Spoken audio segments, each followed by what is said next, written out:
పండ్లున్న చెట్టుకే రాళ్ళేస్తారంట. కష్టపడే కుటుంబ సభ్యుడు, తండ్రి కావచ్చు, పెద్ద కొడుకు కావచ్చు, అందరూ అతని మీద పడతారు. నువ్వు ఎక్కువ కష్టపడు, ఎక్కువ తిట్లు తింటావు. అలాంటిది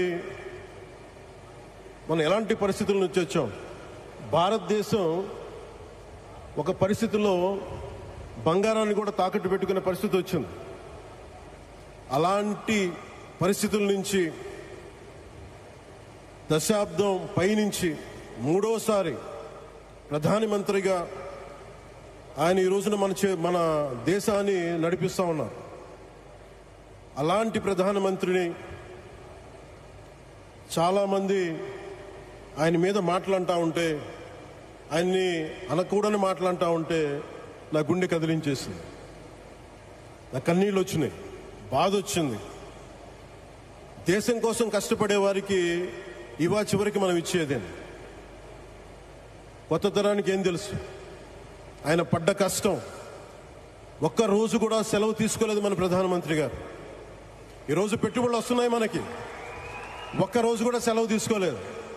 శత్రు దేశాలు, మన అభివృద్ధికి ఈర్ష్యపడే పశ్చిమ దేశాలు, వీటన్నిటినీ తట్టుకొని ఒకవైపు విదేశాల్లో ఉండే శత్రువులతో పోరాడాలి, దేశాన్ని అభివృద్ధి పదంలో తీసుకెళ్దామంటే అంతర్గత శత్రువులతో పోరాడాలి.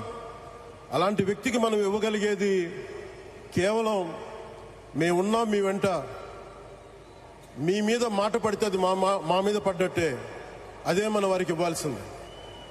నిజంగా ఆయన జంతర్ మంత్రులు అన్ని మాట్లాడుతూ ఉంటే నేను ఈ రోజున ప్రధానమంత్రి గారికి ఒకటే ఇస్తున్నాను, మిమ్మల్ని కొట్టే నాయకుడు లేడు ఈ భారతదేశంలో, రాబోడు. ఎందుకంటే మీరు పడ్డ శ్రమ, మీరు పడ్డ కష్టం ఎవరు తీసుకోలేరు. ఎన్ని బాధలు పడ్డా, ఎన్ని దెబ్బలు తిన్నా ఈరోజు మనం గర్వంగా చెప్పుకుంటున్నాం. మన ఉత్తరాంధ్రకి ఎయిర్పోర్ట్లు వచ్చినాయి, ఇన్ని లక్షల పెట్టుబడులు వచ్చింది ఆంధ్రప్రదేశ్కి.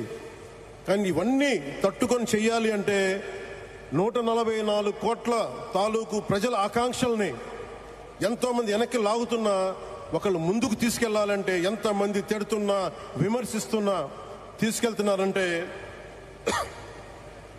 ఒకే ఒక నాయకుడు ప్రధానమంత్రి శ్రీ నరేంద్ర మోదీ గారు. నేను ఎందుకు తపన పడ్డాను, నేను అలయన్స్ కోసం ఎందుకు తపన పడ్డాను, మీ నాయకత్వం మాకు కావాలి ఎందుకు తపన పడ్డానంటే, ఈరోజు ఎయిర్పోర్ట్ ఆపేశారు.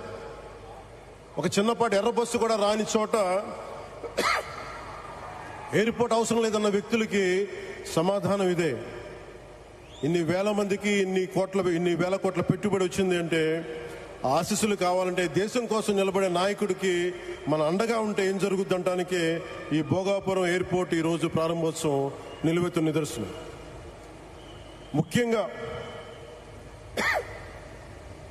25 సంవత్సరాలు లోబడి ఉన్న పిల్లలున్న ప్రతి ఒక్కరికి కూడా నేను ఈ సందర్భంగా తెలియజేస్తున్నాను, పిల్లల్ని సరైన దారిలో పెట్టడం, సరైన సంస్కారాలు నేర్పించడం చాలా చాలా అవసరం.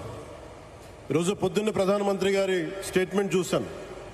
ఆయన తిట్టిన, ఎన్ని దూషించారో వారిని కూడా పెద్ద మనసుతోటి క్షమించారు ఆయన. అలాంటి ప్రధానమంత్రి గారికి మీ పాదాలకు నేను నమస్కారం తెలియజేస్తున్నాను. నిజంగా మీ ఉన్నతి, మీ ఔన్నత్యం ఈరోజు చాలా చాలా స్ఫూర్తిదాయకం. భారతదేశం మీ అందరికీ కూడా, ప్రజలందరికీ కూడా, ఆంధ్రప్రదేశ్ ప్రజలందరికీ కూడా, దేశ ప్రజలందరికీ కూడా ఒక నాయకుడి కష్టాన్ని మనం వెంటనే గుర్తించలేం. ఆయన ఎంత తపన పడుతున్నారు. ఒక కుటుంబాన్ని నడపడం ఎంత కష్టపడుతున్నాం. 140 కోట్ల మంది ప్రజలు నడపడం ఎంత ఆషామాషి వ్యవహారం కాదు. ముందుకు తీసుకెళ్లే నాయకుడికి తెలుస్తుంది. అలాంటి వ్యక్తికి మనం ఏమి ఇవ్వగలం?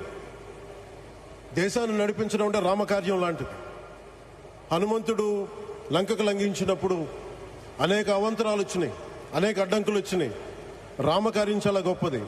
అలాగే ఈరోజు ప్రధానమంత్రి గారు దేశాన్ని ముందుకు నడిపించేది బృహత్ కార్యం, అది చాలా మహాకార్యం. అది అలాంటి వ్యక్తికి మనం ఇవ్వగలిగేది, హనుమంతుడికి మనం ఏమి ఇవ్వగలం? నువ్వెంత గొప్పగా లంఘించావు, ఎంత కష్టపడ్డావు. ఏ దేవతకైనా ఇవ్వాల్సిన స్తుతే. వాళ్ళు మన నుంచి ఏమి కోరుకోరు. ఒక తల్లిదండ్రులకి మనం ఏం కోరుకోరు. అమ్మ నువ్వు మా కోసం కష్టపడ్డావు, నాన్న నువ్వు మా కోసం కష్టపడ్డావు అని. అలాగే ఈ దేశ ప్రధానికి సెలవు తీసుకోకుండా